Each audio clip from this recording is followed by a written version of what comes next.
All right. Well, thanks so much for taking the time. Yeah, Really of course. appreciate it. We've got Jen Munoz here today. Phenomenal soccer player overall, and is absolutely crushing it in the influencer world as well right now. And have so many questions for you, but would love to just hear about your upbringing in soccer and what really drew you to that sport. I would say my family was so I grew up in a boy family. So I Okay. was like one of two girls. So the only girl cousin I had was my only type of like sister, I would say. So it was very athletic growing up. My parents just threw me into everything: ballet, softball, volleyball, all of that. And obviously my heart was towards soccer. It was natural for me. Sure. And then, yeah, I was in AYSO, like I'm sure you did. And then my parents got advised to put me in club. They had no idea about club, like no Talk background to me about it, knowledge. because most parents these days, especially growing up right now, don't know where to go. Like they see academy, they see ECNL. What does that mean? Tell me about what that was like for your parents first off, and then for you. I feel like from my perspective, I just put my head down and went to work and just expected that to lead to good results. Where I think some parents try and get them in the right team per se. Where what do you think about that? Exactly. I think I was the same way like you. I had no idea what was going on around me. My parents did a really good job. So they definitely supported me where my dad didn't know much, but he put in the work to research. He went on those, I don't know if they had like the forums, I've but seen them now, but yeah. yeah, So he was all over that. And he would put me in just like private training and just like really research club and like what it was and where it can lead you to, which was full ride scholarship, for sure. So they did a really good job with that. And I think with club, you have to kind of start somewhere and then build off of that. So Absolutely. with my club experience, I was at a random club in LA, scrimmaged against a club team from Orange County. And from there, they scouted me and they're like, we need you on the team. And they were a way better club. And yeah, we ended up moving to Orange County just for my soccer That's awesome. career. That's Yeah, awesome. and it Makes a helped a huge lot. difference Yeah, for I mean for family to make a sacrifice like that, but obviously they yeah. see that you love it. They see that you're good at it and are excelling at it. For you, the entire time you were going through that, were you nervous ever? Like, were you a nervous player, or were you very confident the whole time? Like, did you know you were Um, going to be successful the whole time? I think I was very I just played. So Okay. my dad was really hard on me growing up, so he would just like rip me a new one. I was like 10. But it kind of helped. Sure. And then I feel like growing up though, I was always thought, "Oh, that wasn't good enough." Or I would play the best game ever, but then I would tell my parents, "Oh, I didn't do that well." And they're like, "What are you talking about? Yes, you did." Can we dive into that a little bit more too? Yeah. Because I think what you're saying is like your parents were hard on you to start with, Mm-hmm. and then there's one moment where you take accountability and you're now coaching yourself, and your parents are now your fans. I think that's a pretty big turning point in any kid's career, where you take full accountability of this and make it your own. Do you remember that happening specifically at one time, or was it just kind of over the course of your career? I think over the course of my career, I kind of dealt with that from, I mean, I think it all started with ODP. Yeah, Olympic development. Yeah, so I was in and out of that growing up like crazy. And I remember that was all I thought about. So that was like my end goal every month, just make it into the pool, make it to regional camp, hopefully make it to national camp. And then that's where I feel like politics comes in. For sure. And it messed with my head growing up. And I feel like that kind of, I took away like a lot of self doubt with ODP. And I met so many great players from ODP, but I feel like that affected me so much growing up. For sure. For sure. Two things on that. One, politics is everywhere, unfortunately, in the youth game, in the professional game. When money's involved, obviously more politics kind of come out. How do you handle that in that moment? Is it kind of just put your head down and say, hey, the best player will play eventually, and I'm going to do everything I can to control what I can? Or is there a move to a different team? What did you do to kind of get through that? I think for me, it was mostly just put my head down and work through it. I think I truly did the best that I could in every training, every practice, because that's just what was instilled in me when I was little. And I saw results. So I feel like the more work I put in, the more extra training, the better I got. I was a pretty smart kid where I was like, I kind of understood. I was really realistic. In certain games, I'm like, okay, well, she's probably better than me, so she's probably going to play. And that's how it worked out. But I mean, obviously, that's not the best mindset to have. But Well, it might not be the best at that time, but at the same time, it's realistic, like yeah, you said, and you can build off of that. You can't build off of an ego where it's like, well, I should be playing even though I shouldn't be. Like, right? There's no room for improvement when you're just going to argue with the coach. But at the same time, with a professional attitude like that, hey, I'm going to go back and put my work in, and eventually I will take the spot over. I think that's the attitude that probably got you to the Mexico, oh, realistically. absolutely. I think without those extra training sessions that my parents just dragged me to, where I remember my dad would put me in like track and field camp at UCLA to help with my speed or plyometrics. And at the time, I'm like, Dad, why am I with these track kids? I play soccer. And he's like, it's gonna help you. Like, don't worry. And it did. Right. So it all worked out. But yeah. So without that, I don't think I would have gone to the next level. For sure, for sure. Well, and trusting the process and being able to cross train along the way is huge, right? Like obviously, track, finding some level of balance, whether it's yoga or some level of muscle recovery and taking care of that at an early age, like it does add up. It makes a difference. Absolutely. Myself included, should have been stretching candidly Yeah. from 8 to 15 years old when every coach was, hey, you But should did stretch. you stretch? No. Yeah, same. And did that cost me a career? Probably, realistically, not in a negative way, but it's one of those, hey, when you look back and hold yourself accountable, there are some things you could have done to probably do a little bit better. I mean, it's crazy now, like knowing what I know. Yeah. I wish I just shook myself and I was like, can you please recover? I don't know how I survived college athletics. Same. Like, it's actually frightening. A little bit. Yeah. Dehydrated most of the time, realistically. Absolutely. Pretty tough. Yeah. But yeah, college was I love college. I don't know about you.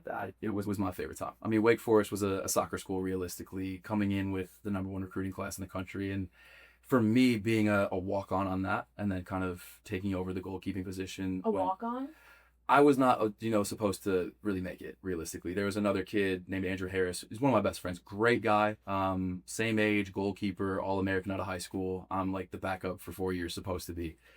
And, I get to this place at Wake Forest and I put my head down and go to work. And, the rest is history. 4 or 5 years later, you're #1 team in the country, captain, first team All-American, leading that team to a national championship appearance. Like, it's one of those things that I know the hard work pays off because I've seen it. It's an example. It's right there. proof. Yeah. Exactly. So the college experience for me was unbelievable, mostly because it was unexpected. I expected to kind of come in and be looked over, and I got to introduce myself to myself and the type of work ethic that I have and see the result of that. Were you always like that growing up, or was it just when you were?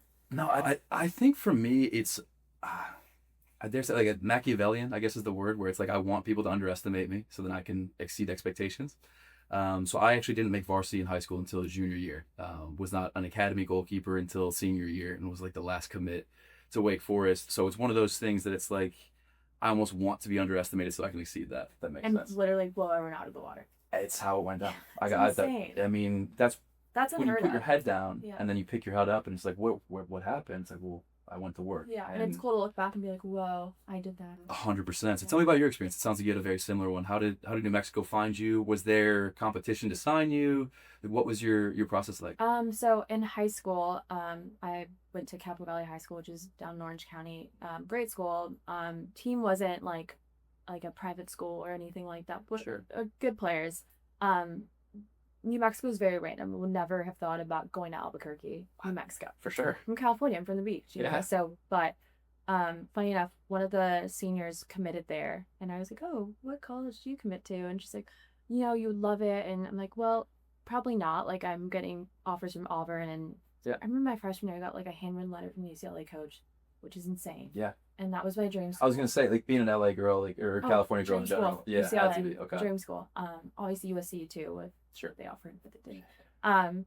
But yeah, I think that knowing that she was going there and having another one of my best friends go there, Sure. that comfort zone, I was like, okay, let's just visit. Let's just try it out. And I loved it. Yeah. I loved the just like what the values that the coach said, and she was like, you're too good to be at this school, but you can leave a legacy. You can, we're not gonna promise you minutes. Like, who knows? Sure. You might not get minutes. Can you talk to me more about that? Like, because so many people on both the guys and the girls side see a name and they're like, okay, UNC, wow, or ACC, I have to go here, or Wake Forest, I'll throw that in there as well. Phenomenal school. You see it, it's like, I have to go here. And then you look at people like Vermont University or the people that are kind of coming on SMU, where they don't have the big name, but it's like, you should be going to these schools because of the coaching staff, because of the program that they've started. And if you can read the writing on the wall, you can end up in a situation like yours where it's, I got the best of both worlds. This is the best school I can be at because I'm not being handed minutes. I'm not able to be complacent. I have to earn this. But it's also, I get to show my abilities as well. Exactly. And I think for me, the main thing was I was the first in my family to go to college, especially for a sport, which is insane. Awesome. So I think that knowing that, my main thing was, okay, I just want to get there. I want to play Division I soccer. I wasn't thinking about playing pro at all at the time. So that was like my accomplishment. Like, okay, I got to be here and cool, I made it. I did know in the back of my mind if I went to a bigger school, I wouldn't play. And I know not playing doesn't make me happy. Yeah. So I was like, well, I can hopefully, if I work hard, play here, get my degree, and cool, call it a day. So I think that's what it did. 100%. And look where it led to, Yeah. right? Like it's just happiness overall. I'm assuming looking back on it, would you make a different decision? I mean, no, because the reason why I got to the U20 national team was because of my college coach. So she was in and out of the US youth development program. Sure. And she was like, you know, have you ever thought about playing in Mexico? And she's like, you have double nationality. I'm like, no, like I'd rather play for the US, but there's no chance. So she connected me with the U20 coach, got called into camp. Sorry, at U18. And that's how it started my Mexico career. So are you playing this, so for people that don't know, like you're playing this simultaneously with your college like career, or is it separate? Oh, it's at the same time. Wow. So yeah, I remember it was difficult my junior year because I was gone for like 2 months. Yeah. And that affected my grades. And managing school on top of Oh my God, that, insane, right? yeah. And then trying to have some semblance of a social college life. Like how It you was so manage hard. that, I mean, it was easy at first. I think, again, the college that I picked, I made sure the resources were there, study hall, all of that. Sure. I think student athletes are so like blessed with all of that. 100%. And so I think at first it was really easy for me. College was, soccer was great. I was playing starting freshman year. School was easy at the time. Once I went to camp, it got really hard because all I cared about was soccer. Natural. Oh my God, I'm on the national team. Why would I ever go to like? You're looking at your professor class? like, you serious? Like, Yeah, I remember we had notes that we had to give to all of our professors, and one of the professors dropped me. Like he didn't care. Like, interesting. Yeah, so I think, I didn't care about school. No, fair enough. Like, I mean, my mom always tells me, is like, yeah, you went to school to play soccer. You didn't go for a degree. Like absolutely. Realistically, and am I pleased to have the degree? Sure, exactly. It's fantastic. But what I think college, as well as being a student athlete, really does is teaches you the real world at this point. Like, you know how to balance your time so effectively. Different projects hit you and you're like, well, yeah, but I scored against Slovakia, so I'm used to this. Like, I'm used to having all of these things hit me at once to where I can handle it. And obviously you're handling it very well. So the whole transition from New Mexico into that club, into Club America and into that career, take me through graduation and then kind of how you found, Club America, or how they found you as well. Yeah, That's one of the biggest, clubs in Mexico. Yeah.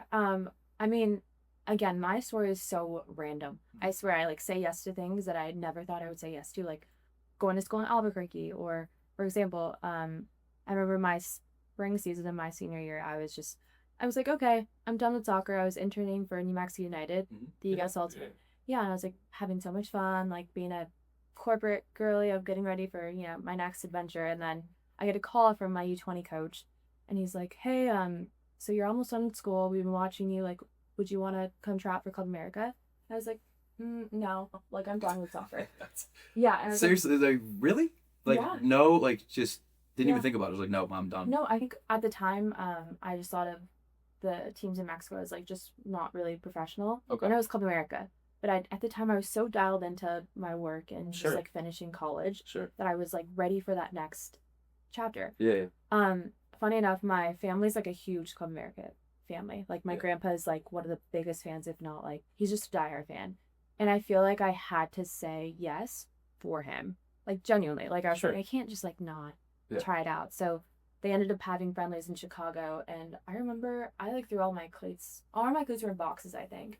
And I remember you were really done. Like I you were was truly done. done. That's surprising me a little bit. I know, kind of weird. I don't know. I think I was just having so much fun, like not having free time. No, That was my first time I've ever had like it was like a social life and so much time. So I remember calling my parents. I was like, okay, I think I'm gonna do this. They're like, well, yeah, obviously you should. And I remember going to Dick's Sporting Goods and buying like the cheapest cleats because I'm like, like it's only for 2 games. Like I doubt I'm gonna like the environment, whatever. And go to Chicago. I love it. Like the fans are insane. Like the girls are amazing. Like the soccer wise, it fit me technically. The girls weren't like huge. Like so you're tiki taka. You play right. And so I signed right after that and headed to Mexico. That's awesome. I want to like kind of highlight that I just say yes to things. Like realistically, I think that is a pretty big key to your story at the moment because.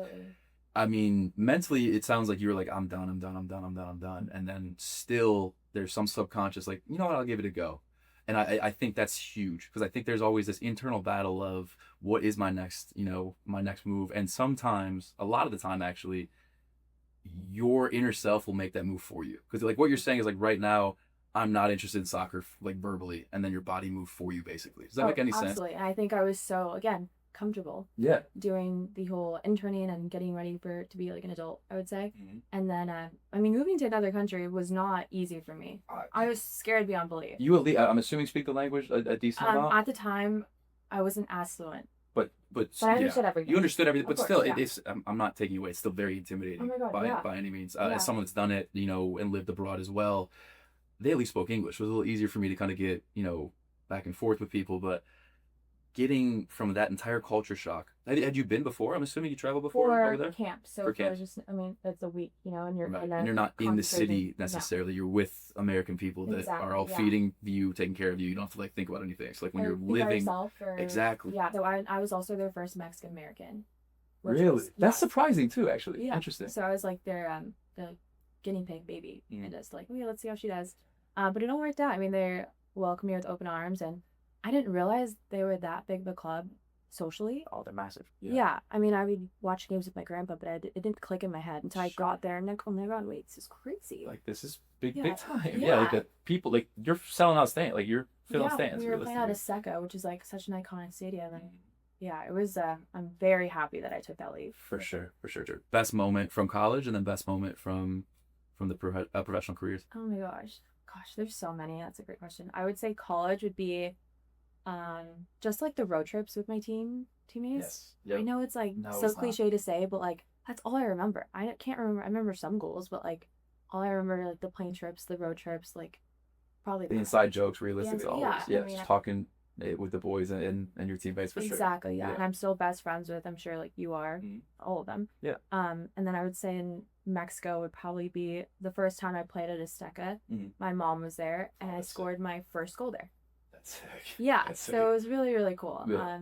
That was probably my best memory, just because she was there. For sure. Mom, biggest fan or dad? Or are they both like teamed up? Do you think? Both in different ways. And they're okay. Yeah, my dad You said it was harder on you a little bit. was harder. Yeah, Yeah. growing up, my dad was harder on me. Funny enough, when I was like older, he wasn't. He like backed off. He's like, oh, proud of you, made it. My mom was one. I was like, okay, like, are you eating good? I'm like, being a mom. Typical mom. Yeah. Yeah. As you should be. As you should be. Yeah. So obviously all good things, do come to an end. Every career comes to an end at some point. Father Time is obviously undefeated. How has the transition been for you outside of soccer? Because you almost left it once and then obviously came back and found that it's the greatest thing ever. Leaving it again, do you feel ready to leave it? And how has it been for you so far?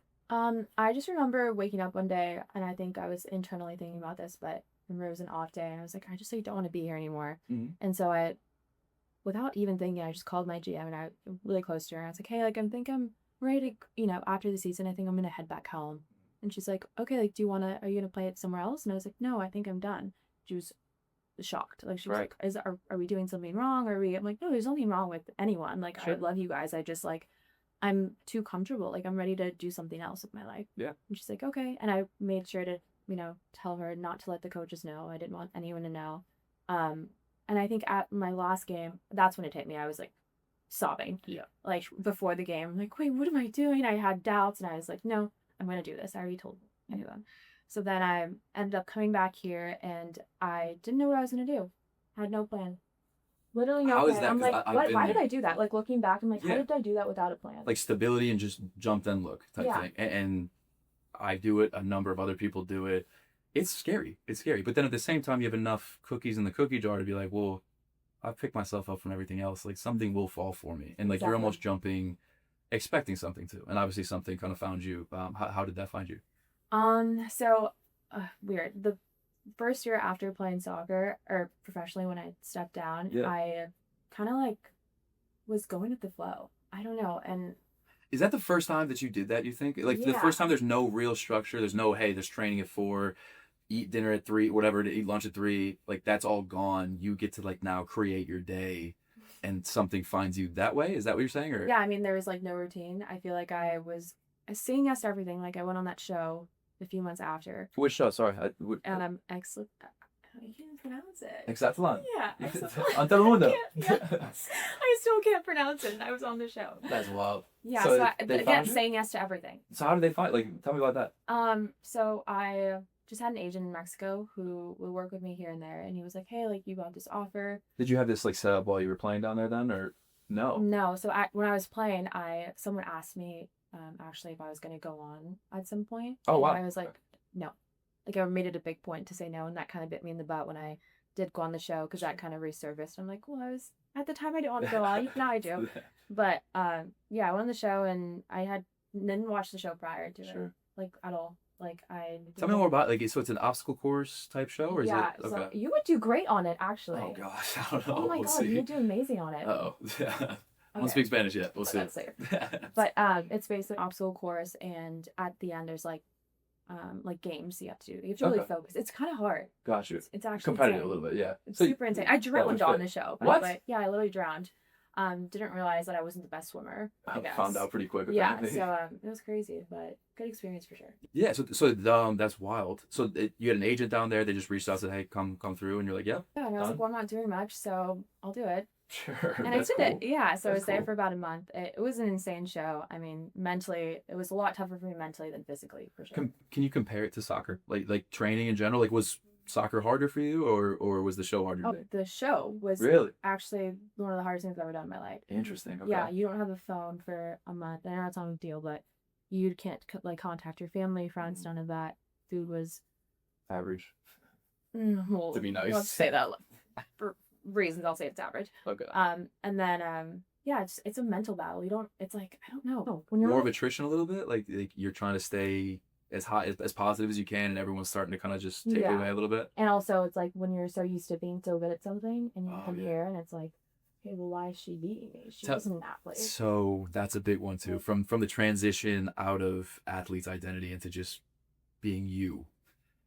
How do you deal with that? Like with somebody be like, hey, wow, actually they're really skilled at that. I'm not as good as they are, and that really bothers me. Like, how do you handle? Because I had that too, where it's like, I see somebody and I'm like, you have a skill set that I really want, and I feel like I naturally should have it, and I don't, and it's because I didn't put the work in. But seeing that, like, does it drive you as an athlete still? Like, do you still have like the athlete kind of drive in you? Does that make sense? Where you're so competitive, yeah, right? It's actually it will never go away, and I think sometimes it bites me in the butt where I'm like, I need to chill out.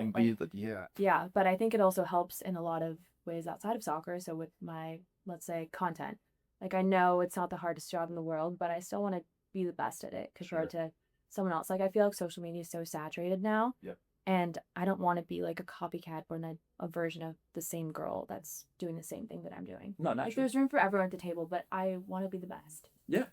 But that's a great way to put that. Like, and I think to get there, just my point of view, is if you just focus on yourself, you will be the best type thing. Like if you're looking at everyone else at the table, chances are they're probably ahead of you. And that goes with every job. 100%. So I think that's one of the things that being a student athlete or just an athlete in general, there's a lot of traits that you can take away from that. Talk to me about those. Like, what do you think the top 3 are that you've taken, from your career into this next, venture that you're in? Obviously competitive. I'm competitive with absolutely everything, like anything in the world. And then another thing would probably be just like knowing that I have to work at something to be good at it. I know it's so cliche to say, but you really need to just do the extra work to be elite. Yeah. Like anyone can be good at anything if they work hard, but to be the next level, you have to put in way more extra. So do you go looking for suffering a little bit? Like, do you think suffering realistically, sacrifice, whatever it is, like you're trying to find it because on the other side of it, that's where the gold is? Like realistically, it has to be difficult. Like if it's easy, it's comfortable. Right. That's not, that hasn't gone me anywhere in the past. So I feel like that's something I learned with my story is kind of like whenever I'm like scared to do something or it's actually insane to say yes to is when I get the most out of it. If I never went to Mexico, I wouldn't have gone this platform. I wouldn't have the job I have now. For sure. So fear's a compass, right? Yeah. Like for me, same type of thing. I'm sitting in Chicago. COVID just hit. I just met my father for the first time in Hong Kong. And do I stay at this job or do I go travel the world for the first time? Like, do you take the severance package that comes from COVID and do you start a new 9 to 5, or you say, hey, that 9 to 5 isn't good enough for me, so I'm going to go see what happens. I'm going to throw spaghetti at the wall and get a job as a fisherman in Australia or a gym owner or a casino dealer. Is that what you did? I was a fisherman in the Northern Territory for 3-4 months, like feeding and fish to crocodiles and sharks off the side of a boat. I learned to fillet. I went down to Sydney right afterwards and was like, hey, I need a job. So went to work out, talked to the gym owner, joking around, and then a week later I'm running a gym in Bondi Beach, and then I need a job in Melbourne, so I'm, hey, casino, can you let me become a blackjack dealer type thing? Basically pay me to teach me how to deal. It's like, okay, sure. And So you're able you to do all those things because of the traits you have as an athlete. basically, Yeah. because of, so the fishermen in the Northern Territory, that's work ethic. You have to get up at 4 a.m. every single day to basically go clean a boat and then fish for 12 hours, and you are battling these fish. It is tug of war with the animal that's about to die, while 3 sharks are chasing it, and it's not reeling it in, it's hand lining, so it's a tug of war, and you learn exactly what you're made of. That is, you mentioned the show was harder than soccer. That is the only thing I've done in my life that is more difficult than a preseason at Wake Forest. Oh Guaranteed. That's a lot. You learn these things, and it's like, okay, so that does translate to the real world. How can I find more of that? And it seems like you're finding that consistently with what you're doing in social media, what you're doing with your head down. It's more just like this is what I love, and it's genuine, and I'm going to let everyone else read it, and if they like it, awesome. If they don't, I don't care. And that level of confidence is very difficult to find. So, one, congrats, like that's awesome. Thank you. 2, how can you pull the next woman up and help her do the same? I think just kind of, I remind myself every day, social media isn't forever. Sure. So, I don't know if I mentioned this, but on the side I do, like my passion project, what I actually love to do is I do camps for underprivileged kids. Love that. Yeah, so it's like, I don't know, I just feel like I had a lot of resources growing up, and some of my friends didn't. And I feel like that stuck with me all through college up until now. Yeah. So I do, I just make a fun day for them. It's a camp.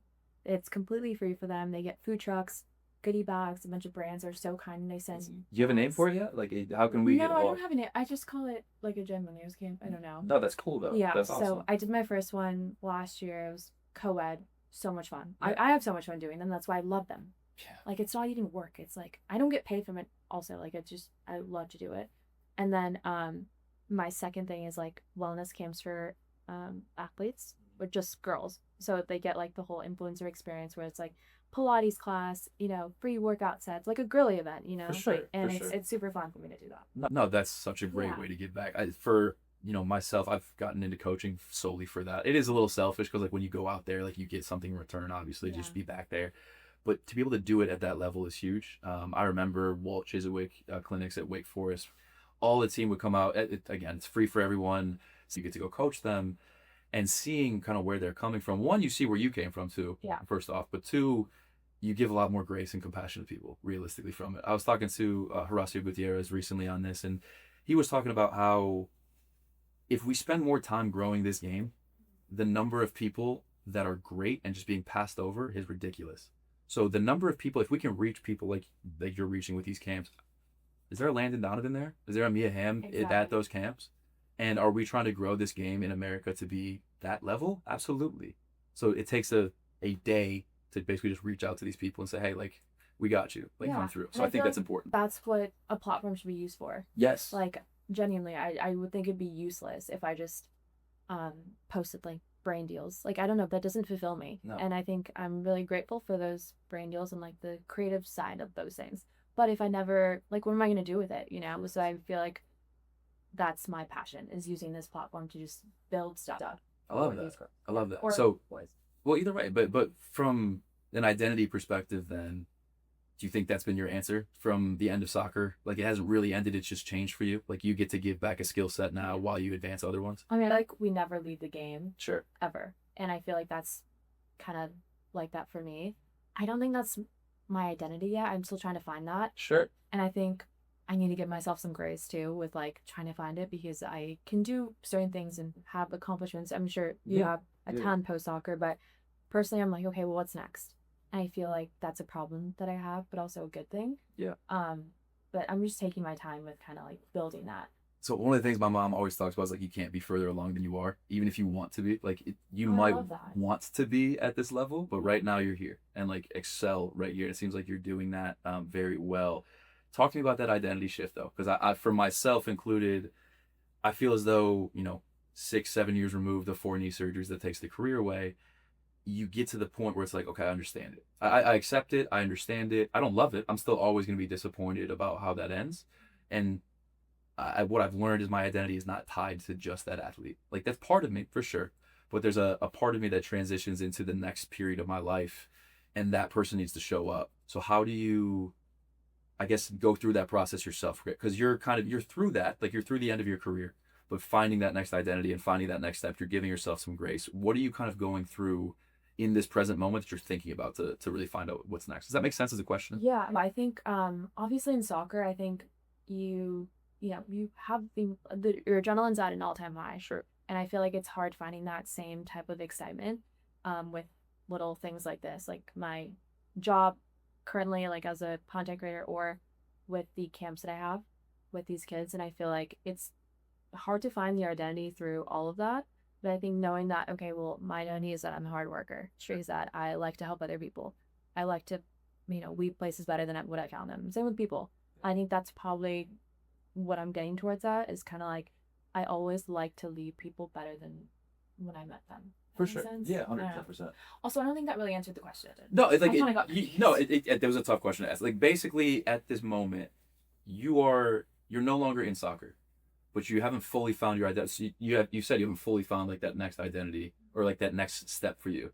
In this moment, because I'm now finally out of that, where it's like I kind of know what's next for me. In this moment of being unsure, what's going through your head? Like where it's like, are you freaking out a little bit? Because I was like in my time when I'm like, hey, I don't know what's next, and I'm sitting here idling. What am I doing? And I would sit there and kind of create anxiety for myself. Is that something that you're going through, or do you kind of do it differently? And that's what I'm curious Yeah, on. I think it kind of goes through waves. I like sometimes when I don't have much going on, I like freak out and like, oh my gosh, what am I doing? Sure. Like I'm not really doing much, and but then there's months where I'm like completely busy, and I think like from a logical standpoint, I'm doing fine. Like where I'm going, I'm okay. But I think the internal side of me is like wanting to be uncomfortable and so like sabotage and be like have my world be a mess and just so I can get to the next level. And that's not really healthy. So yeah, I think and a good reminder is like, okay, you're fine. You're 28 years old, you're on the right path. Like the next step will come. You shouldn't like chase it. Right. That makes sense. No, so just be patient, take a breath, and sit there. Which is kind of what I found as well for myself of just like, okay, you didn't die when you had the surgeries. You've dealt with it. There's something else for you. Just wait for it to show up. Before surgeries, you can deal with anything. Facts. That's true. That is true. Insane. No injuries for you? No. No. That's, I mean, like I'm wood, right? But that's I mean, I play pickup now, so. true. But no, I mean, no, nothing like that. Good. Yeah, and like broke my thumb. No, fair. Yeah. Fair enough. But nothing like before surgeries. I mean, I wouldn't wish it on anyone by any means, but it is what it is. So, what's next for you? The biggest kind of goal for you moving forward? What do you think? I'm still trying to figure that out. Yeah. I think that right now I'm kind of building my brand, I would say. It's funny because I don't consider myself like an influencer. I'm not one to post every single day like my makeup routine or like soccer skills. Like that's not me. I feel like even as a personality, it's just not.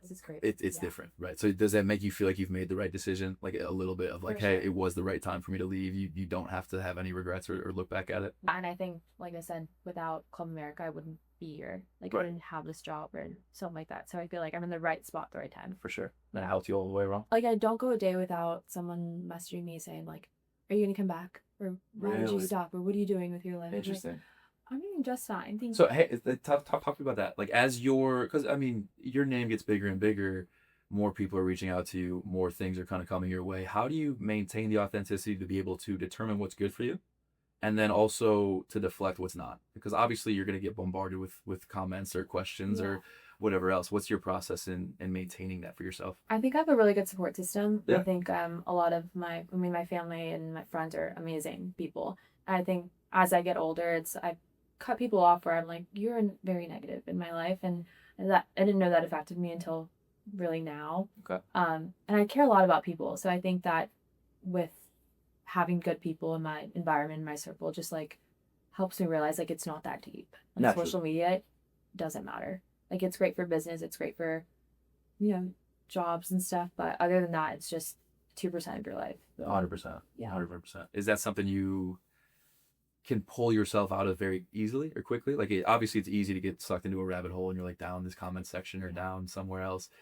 Does your friend group pull you out of it, or do you pull yourself out of it? Is there something you do to kind of reset a little bit, go to the gym, go for a run, whatever it is? I mean, I think I pull myself out of it just because I realized like this is just a small part of my life. This Sure. isn't my whole life, and I feel like I've really separated social media, family, friends. I've done a really good job balancing, which is Yeah. again something that I feel like I've taken away from college and pro soccer. But yeah, I think I just easily just pull myself out of it because it's really doesn't matter. Fair. Like we're on a spinning rock. Like 110%. nothing matters. More people need to realize that realistically. Well, perfect. No, Jen, I appreciate your time. This is awesome. Thank you. Sweet.